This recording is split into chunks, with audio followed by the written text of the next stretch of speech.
demand expected to come back. But the question remains, does this mean the economy is back on track? Companies now, after experimenting with offshore in places like India, Philippines, and Poland, want to bring those jobs back. We invest in the U.S. We're the biggest exporter in the country. In the cycle we're in right now, we're creating jobs. From Radio America, it's Neil Asbury's Made in America, the show that explores American industry, large and small, and promotes American-made products everywhere. Put Neil Asbury's Made in America to work for you. A very big welcome to you today.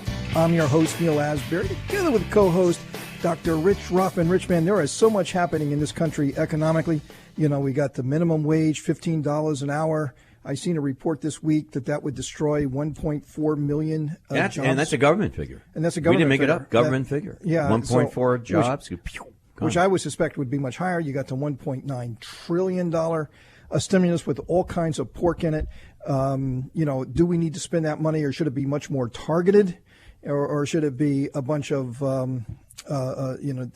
these programs that the Democrats have wanted to push through for so long and they can't get it, so now they're going to attach it to this stimulus.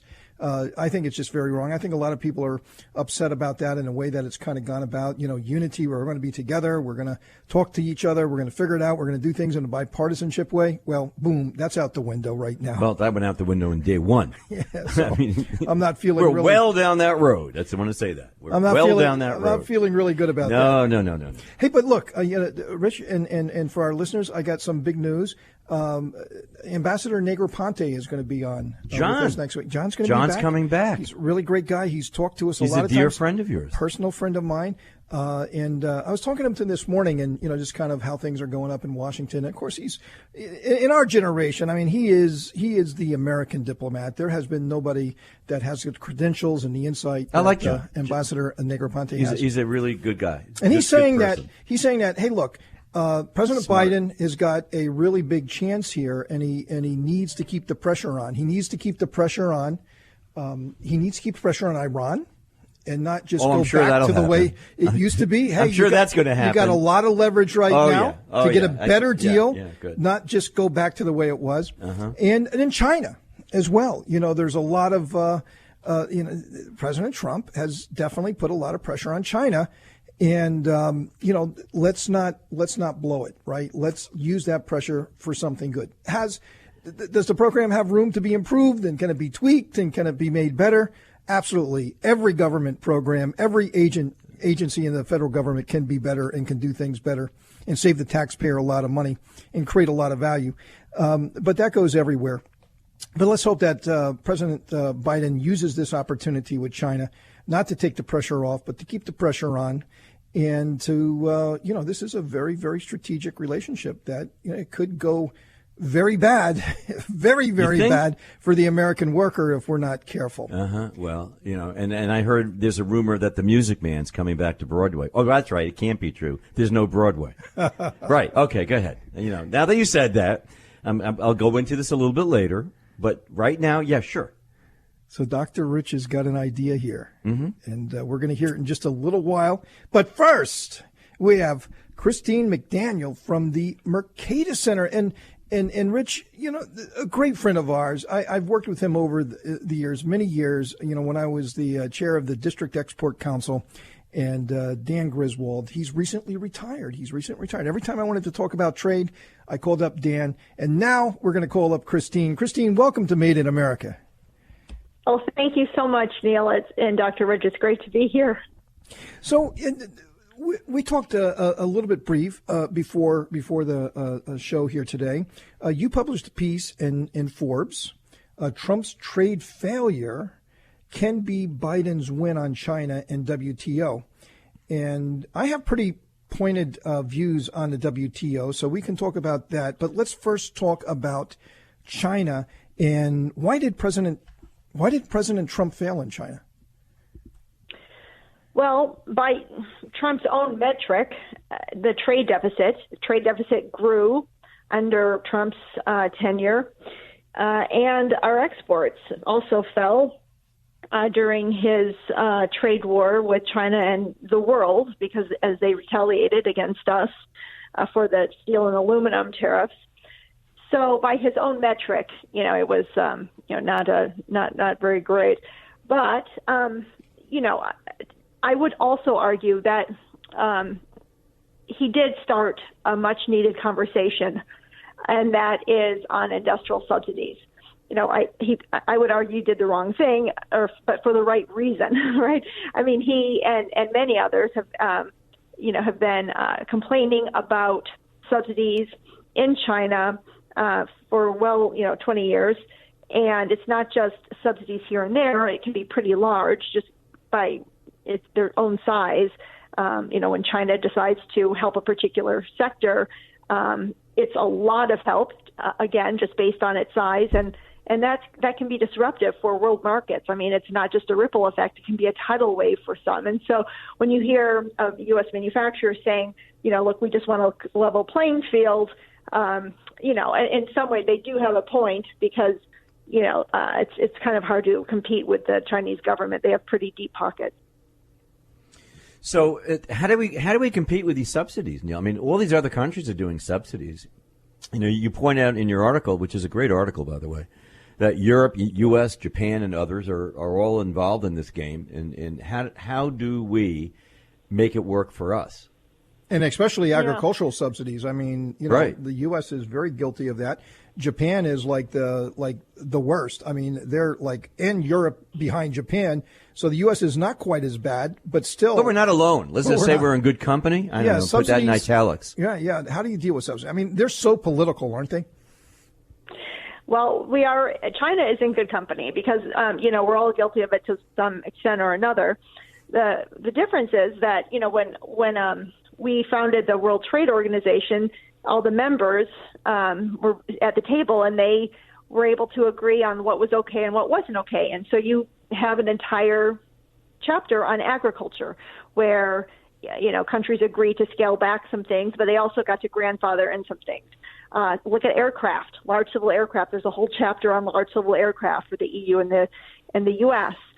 We didn't rewrite the rules when China joined the World Trade Organization. We thought that they would become more market-oriented and scale back those state-owned enterprises, and that didn't happen. And so we're kind of stuck with the rules that we had when they joined, and it's not really proving to be sufficient to deal with the China subsidies. But look, we all have subsidies, and I was talking to Simon Evanet, who runs Global Trade Alert in Europe, this really cool website where they uncover, they keep a going track better than the UN or the WTO or the World Bank of all trade barriers. And their next big project, he said, is going to be subsidies. And he said that he thinks it will be easier to actually get China to come to the table if they see that everybody's willing to come to the table and take a look in the mirror. I think that's a good point. And, it's like you said, I mean, we have a lot of subsidies here that we know are not doing us a lot of good. The EU subsidies in agriculture, Japan, number of countries around the world. Right now, a lot of countries are subsidizing because of COVID. So, it might be a good time to do it because, once we start recovering from COVID, in terms of the economic recovery, that might be a good time just to kind of everyone start with a clean slate. What is our best offer, and then have China come to the table as well. So I want to ask one quick question because you mentioned we're talking about the trade rep, and Robert Lighthizer had a great reputation. I mean, I met him down here at the World Trade Center in Miami when I was I'm still on the board, but and I thought he did a very, very good job over the 4 years that he was working with Trump, but he's so well respected. And so what's your take on Catherine Tai? Is it Tai or Tay? How do you say that? What's the correct way of saying that? Tai. What's your take on that as we move forward with Catherine versus Robert? Well, they're very, very different approaches to international trade policy and working with other countries. But one thing they do have in common, and that is they both have a good track record of working across the aisle, right, and working with members of Congress across the aisle. Ambassador Lighthizer, has that reputation. He's a tough nut to crack, but he does work across the aisle, and both Democrats and Republicans, it's hard to find anybody to say that he was not listening and listening to them and addressing their concerns. That was a great attribute. I mean, that was a spectacular attribute in Robert Lighthizer. Sure. That's why I think he had so much respect. Yeah, no, for sure. And and Catherine Tai has that same reputation. Now, she does come from the Hill, so it'll be interesting to see if she can negotiate on behalf of the executive branch, with the Hill, because she's no longer going to be, working from the Hill's perspective. But some people have indicated some concern about that. But, hey, look, she's has a reputation for being a very good listener, working across the aisle, even on, with great patience, listening to people and trying to find solutions that, address all concerns. Sometimes I think that, people expect too much out of trade policy, in terms of labor law, environmental law, women's rights, social issues. Trade policy can only do so much, but she's willing to listen, and that might keep people, happy enough. But the real question for Catherine Tai, though, will be, how is she going to negotiate one-on-one with her counterparts in other countries? And that's, I think a lot of us are excited to see that. Well, we have a lot more to talk about.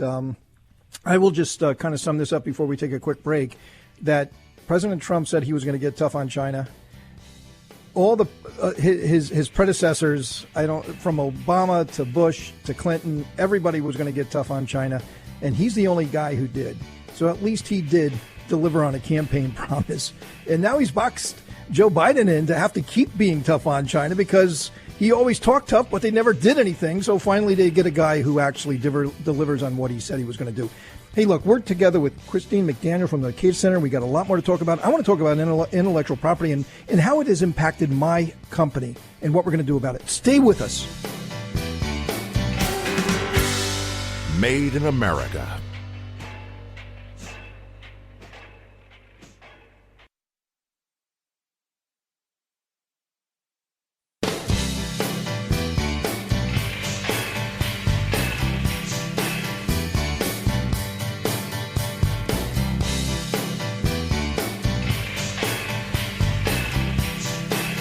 Made in America. I'm your host, Neil Asbury, together with co-host Dr. Rich Roppin, and we are together with Christine McDaniel of the Mercatus Center. So much to talk about. We're talking about trade right now, and specifically China and what President Biden's policy is going to be towards China, and such an essential trading relationship, commercial relationship in the world. We got to get it right. American workers, our jobs, our entrepreneurs, our small businesses. So many people are impacted about what's happening on the other side of the world, and the sorts of policies that are in place to try to make it more fair.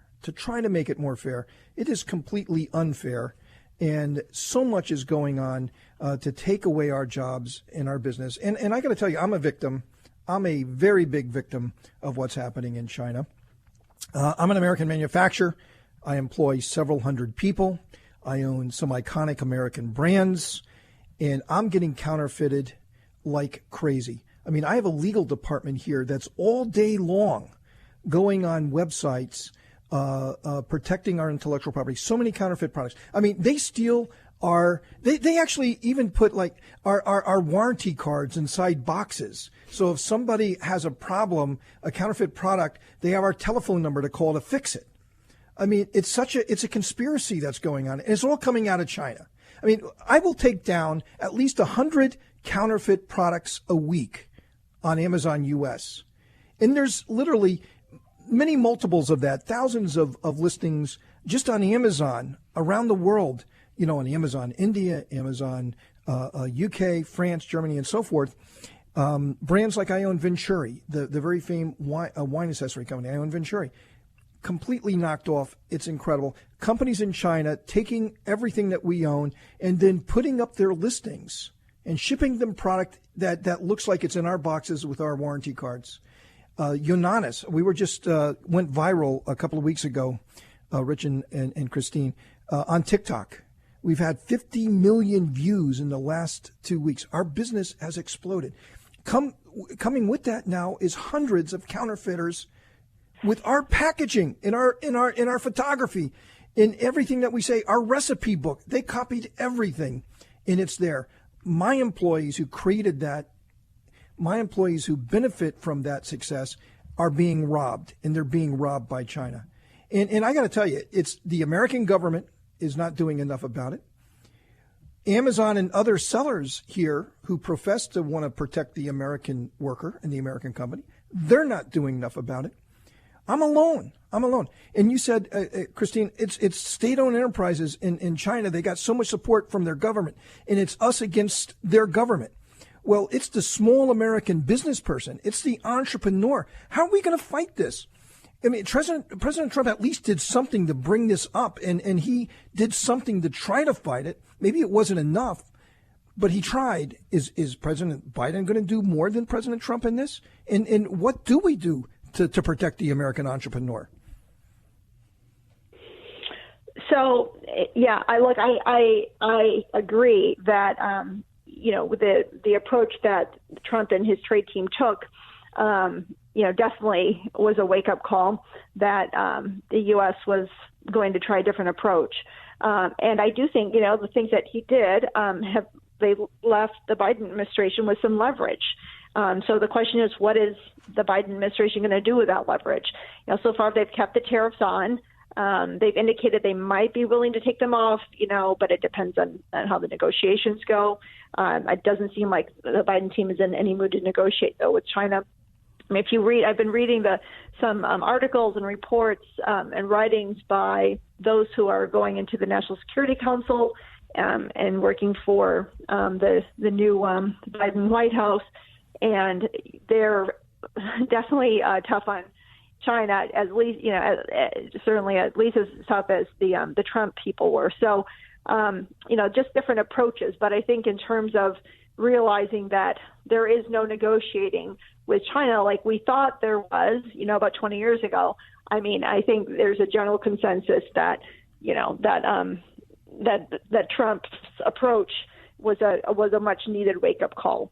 And that's pretty agreed upon across, Democrats and Republicans in Congress.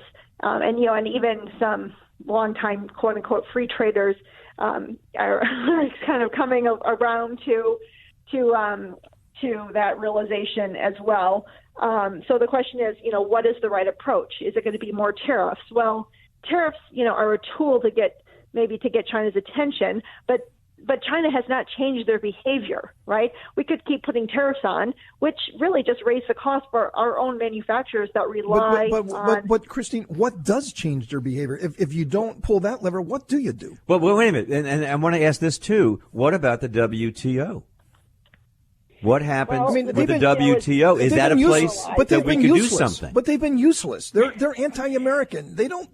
Well, they don't support us. The WTO is member run, right? So the WTO is basically just it's a group of, they call it the Office of the Secretariat. So they just administer the laws that all the members have agreed on, right? They don't make the rules. They just administer the laws that everyone agrees on. So if we want to change the WTO rules, then we need the other 162 members to agree with us. And obviously, that's where the problem is. And that's why a lot of people are saying we might need to go outside of the WTO.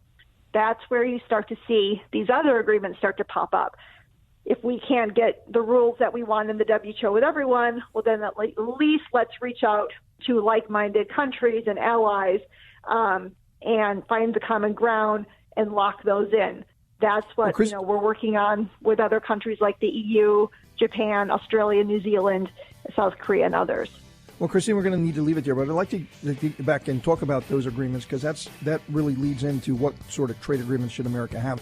But unfortunately, we're out of time. We're going to get back in touch with you real soon. Christine McDaniel from the Mercatus Center, a very strong voice on America's trade position in the world. Very important to our jobs. Thanks a lot, Christine. Thank you, Neil. Thank you, Dr. Rich. Coming up, we have Patrice Onwuka coming on from the Independent Women's Forum, and we're going to talk about unions. Oh, I hate to talk about unions, but unfortunately we're going to have to do that because it has such an impact on our jobs. Made in America.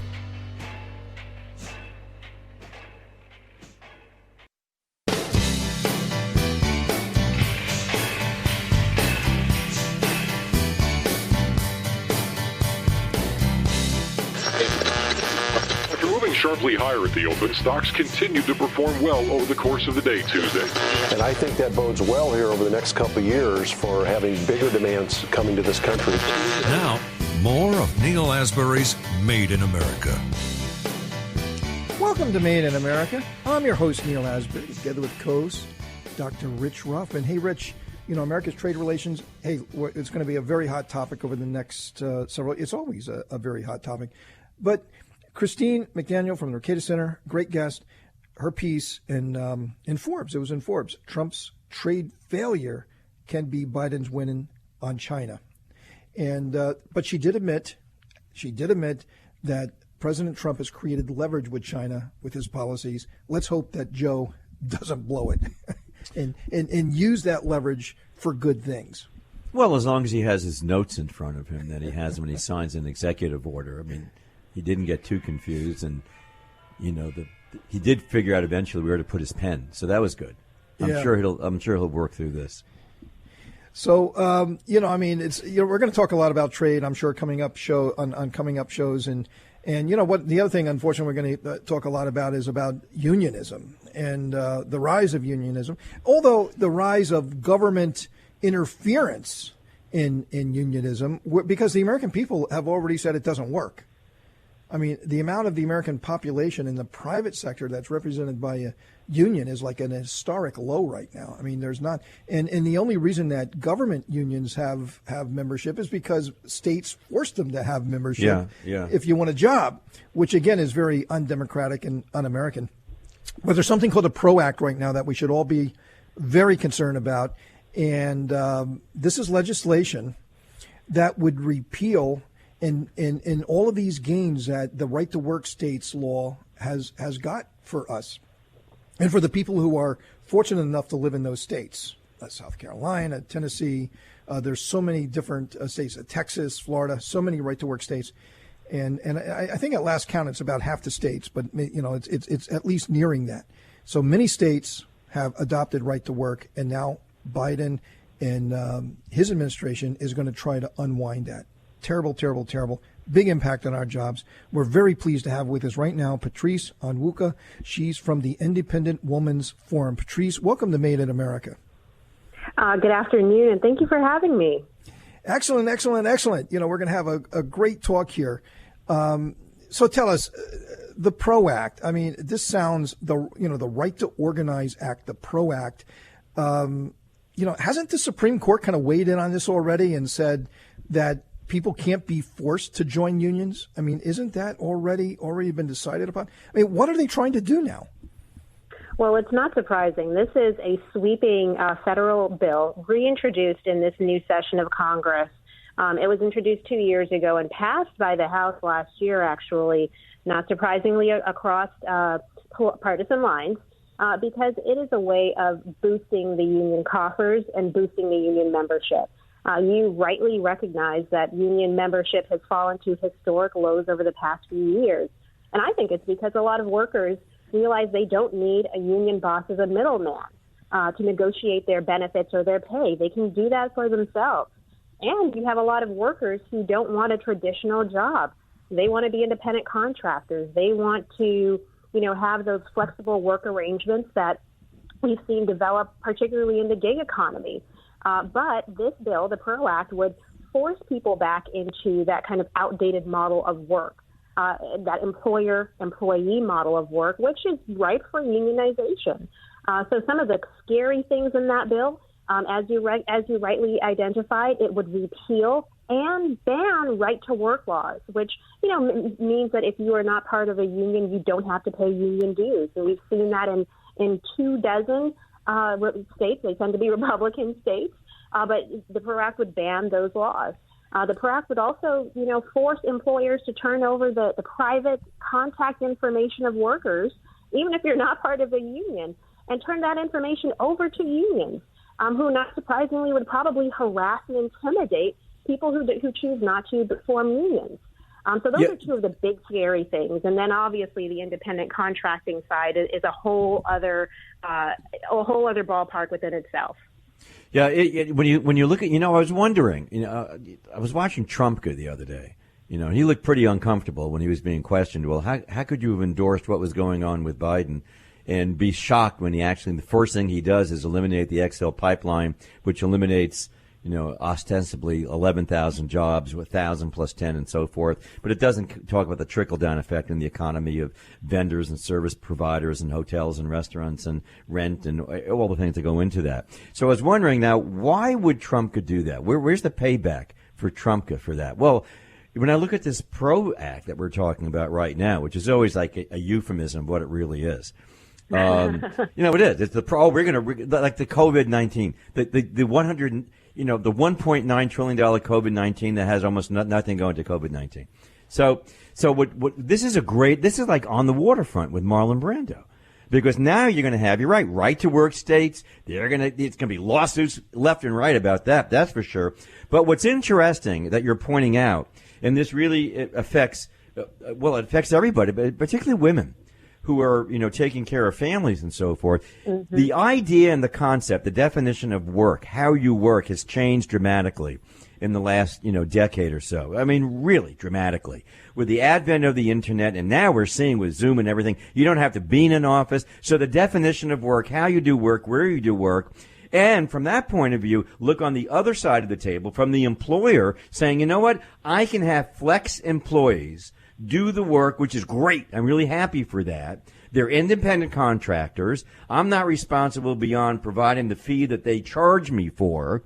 And at the same time, back to our side of the table with the work of the workers is that they get a chance to do what they can do when they want to do it, how they want to do it. And this seems to throw out 10 years worth of progress that we've made in this country, both for the employer as well as for the employee. Amazing. It absolutely would. And what a devastating time to kill jobs. But not surprisingly, this bill got its inspiration from where else? California. California implemented AB 5, which is the same job-killing law that reclassified, tens of thousands, probably about 1 million of their independent contractors. And guess what, gentlemen? What happened? Workers lost jobs. Independent contractors lost their clients, they lost their contracts, they lost revenue. I mean, we had women, men and women, email into us telling us that overnight they lost 30 to 50% of their income. And this is before the pandemic hit. And so when you're talking about industries like event planners, when you're talking about industries that rely on independent contracting because it's simply too expensive to hire full employees for short gigs, you're talking about an industry that got decimated by the pandemic, but was hit before that by AB 5, by the same job-killing law that now Congress wants to make the law of the land. Absolutely amazing. Hey, we're with Patrice Onwuka from the Independent Women's Forum. We're going to take a really quick break. We've got a lot more to talk about on the PRO Act and the impact to our economy and on your jobs. Stay with us. Made in America.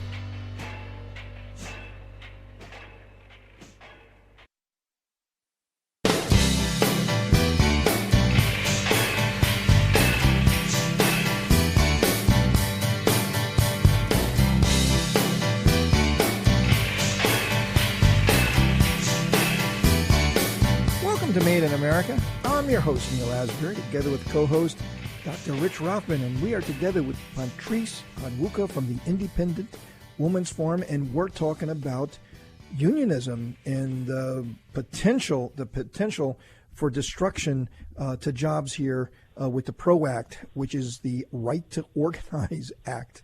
Very crazy legislation. It's introduced in the House of Representatives. Assuming that it gets through that, which it will, I guess, Patrice, it'll get through there. Then it's got to go to the Senate, and then it would be subjected to a filibuster, if there is a filibuster. Is that correct? And, that's correct. And then it would have to, let's say it gets through that, which I doubt, then it's got to get through the court system. And let me tell you, this has got lawsuits. Dr. Richard brought all about this. This is going to be fun. They've already got the brief already written up. They've already ready to submit this thing. Neil, do you remember when we were discussing what was happening in Tennessee? Tennessee was fighting with the unions. Volkswagen. With Volkswagen. And Steve Moore was on the show a ton of times because he was down there. He was covering it for, fill in the blank, everybody. And the fights that were occurring, I don't mean fist fights, I mean the legal fights, the arguing over the whole thing, the machinations from the union side, the lies, and I mean, my God, it went on and went on. This is a disaster. This is an absolute disaster. And the amount of money that even Volkswagen management was trying to get the union, to get the workers to approve the union, despite all the money they spent, Patrice, they still didn't get it done. Very unpopular. They can't buy these votes. They can't, except when you're in California, because in California, the unions run the state legislature there, and they've been successful in what they've accomplished there. But I mean, I think nationally, the unions they're using the PRO Act and similar legislation. I think we're also seeing things, for example, in Alabama, Amazon workers potentially unionizing. Isn't that a hoot? Is it with Jeff Bezos, the big Democrat Washington Post guy, and his workers are now, turning against him, and it'll be interesting to see how the federal government deals with that. Well, what's interesting, you just Jeff Bezos and the Washington Post. I'm in publishing for 40 years, all right? All these magazines and newspapers and things like that. And we shifted over the years, which really made the publishing industry much more successful for those who survived the last 20 years, particularly this last 2 years. And we went to 1099s. We went to independent contractors. For example, right now with Coral Gables magazine, we have 9 full-time people. Right, 9 full-time. I have 26 outsourced independent contractors working for me. 26. Wow. All right. You know what the numbers are? If I had to bring them in-house, it would just be devastating. That's just me. But imagine that across the board, and it's not just the small guy, it's the big guy. I will guarantee you the Washington Post has independent contractors, Neil. Absolutely. Unbelievable. Well, gentlemen, let me tell you about Vox Media. They hailed California's bill that's similar to the Federal PRO Act. They hailed it as a win for workers. Then a day or two later, they turned around and fired all of their independent contracting staff. Like dozens of, actually hundreds of independent contractors they were relying on to write their articles. Not surprisingly, they only brought back maybe a handful as full-time staff and part-time staff.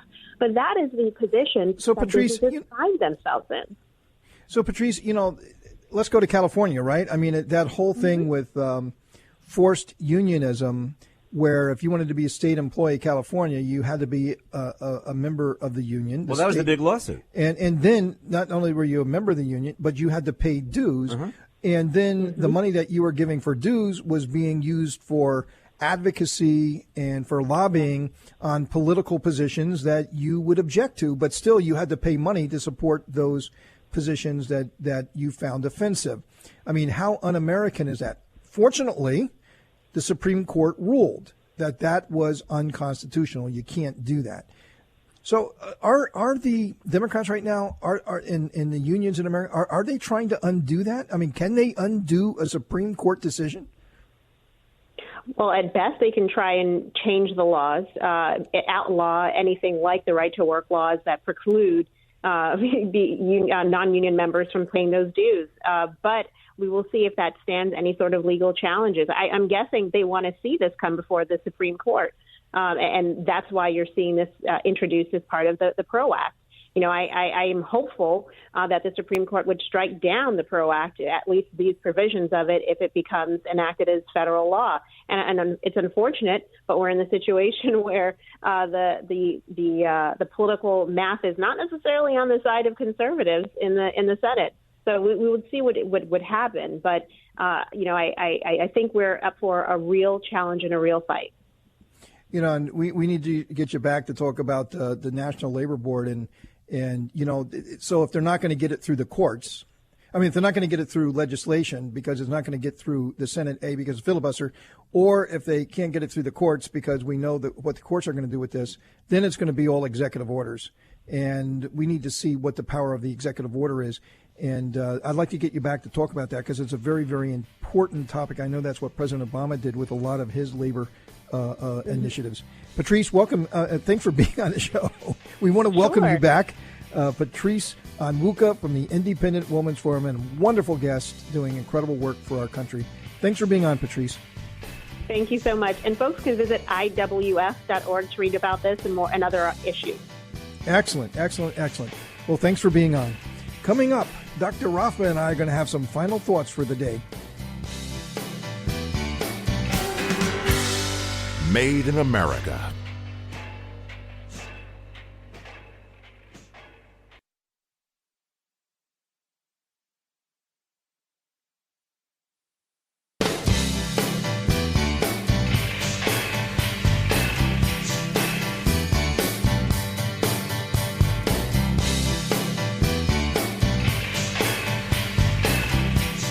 Welcome to Made in America.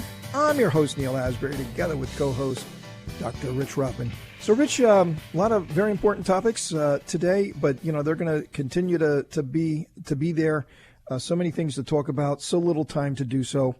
But let's talk about travel restrictions for a moment. Let's talk about coronavirus travel restrictions for a moment. And what the Biden, maybe we should call it. You almost got tracked into that, didn't you? You were going to say Obama. It's the same thing. Don't worry about it. They got it. They know it. The Obama, Biden, Obama. Or the Biden administration. Yeah, Biden. That's a good, we're going to do that for the next 4 years. That's it. That's a good one. But travel restrictions, and let me tell you, I fly back and forth between Florida and California, and it's like going into an alternative universe. They're just different, very different, very, very different. And in Florida, you go out, there's people, everybody's out, they're sitting outside. It's called life. We have life. There's life, and people are enjoying things. Yes. They are being careful, and they're wearing masks, and they're doing the things they should be doing, and being outside and not, social distancing, and they're doing things and they're getting vaccinations. And vaccinations. At least you forget that. In a very big way. And hopefully that's going to be more. So now we're talking about travel restrictions. And what does that mean? Does that mean that people are going to need to get a COVID test before they get on a domestic flight? Mm-hmm. And, that's what they're talking about. That's exactly what they're talking about. It's funny. So how do you plan a trip? I mean, if you're going, on a trip for a couple of days, how do you get to your destination, and then you just got to go take another test. Yeah. So you have one, so you can come back home. Yeah. Your whole trip is going to be taking COVID tests. Well, let me tell you what happened. Actually, unless there's an easy way to do it, and I don't know of an easy way to do it. Well, exactly what you're describing is exactly what's going to happen. And I got my second shot today. I did my thing. I got it. There's a white card that you get when you get your first shot. And you got to take it seriously. And they say, listen, bring this card back when you get your second shot in about 21 days, something like that. And why? Because that is your proof of vaccination. Short of putting a chip in you, that's proof of vaccination. Got to have that. That is going to be like a passport. Yeah, but I mean, for people who are vaccinated, but the vast majority, I mean, what is it, like 2% of the American population is vaccinated? I mean, well, but they're looking at, Neil, they're looking out right now, and that's going to change pretty rapidly over the next few months. So let's say we're talking about, May, June, July. But what do we do between now and then? Well, what you're going to do between now and then is the same thing that my people have been doing between now and then. We've had, my partner had to go do something and it's awful. Had to go to Jamaica. All right. But that's international. Wait, no. What about what he did? He took a test here. He landed there. He took a test at the airport. They have it down pretty good. He came back negative at the airport. It was done. Finished. Does this thing at the resort, comes back, exact same thing, coming back into the United States. The problem that we're going to have, and this is when you get into a constitutional problem. This could be a serious problem. Is that if you have to 3 days out or 2 days out or 24 hours out, have to have proof that you had a test to see if you test positive, test negative, or you have antibodies or whatever. You're going to have that. You're going to have to be tested when you get in. You're going to have to be tested before you come back. that starts restricting certain rules, rights that you have to navigate the United States, this country. That's going to wind up having some serious problems. The thing that they're talking about with Florida, as far as I'm concerned, that's complete payback. That's complete payback from the Democrats at DeSantis. The numbers in Florida have been looking great. Our economy has been thriving. You compare that and contrast that to Newsom out in California, as you discussed before. They're a disaster. We're open. He wants to create a disaster here. It would really hurt the state. Governor DeSantis completely went nuts and objected to it. Marco Rubio, Senator Rubio, completely went nuts and resented it. And I think you're going to see a huge fight. You're going to see a mega fight because that's starting to screw with, play around with a really important economy.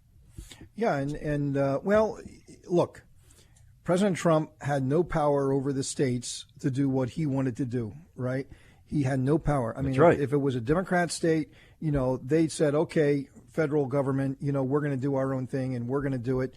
And then you had, of course, the Republican states who were more aligned with President Trump's view, right? And right now we're seeing the whole shutting down of the economy and what they were doing in the Democrat states was a complete failure, complete mess. It did nothing at all to help them. It did nothing at all to help them.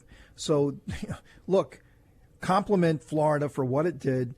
DeSantis was taking it on the chin in the liberal media. They were all mocking him. Oh, sure. In all of this. And meanwhile, there's hundreds of people, thousands of people dying in nursing homes in New York.